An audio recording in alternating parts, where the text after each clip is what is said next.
أنا المقاتل في وحدات حماية الشعب حج أحمد القيرط طامشلو. ضميت بال 2013 أنا وأولادي الأربعة، 3 منهم يبكة، 1 قوات الأسايش، وانضم أخي وأولاده، والعائلة انضم منها من الكوتر إلى تل براك.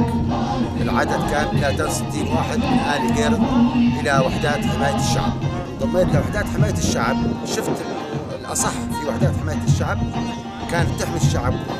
اللي خلاني انضم لوحدات حماية الشعب هي المقولة وحدات حماية الشعب، وليست وحدات حماية الكرد أو العرب أو المسيح، وحدات حماية الشعب لكافة الشعب. هذا كان سبب انضمامي لوحدات حماية الشعب. شعور لا يوصف، صراحة شعور لا يوصف.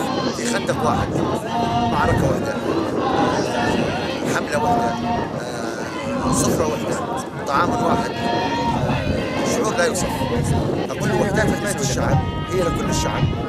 وحدات حماية الشعب ضد المرتزقة، ضد الأجنبي، ضد الدواعش، ضد المسلحين، ضد الإرهابيين.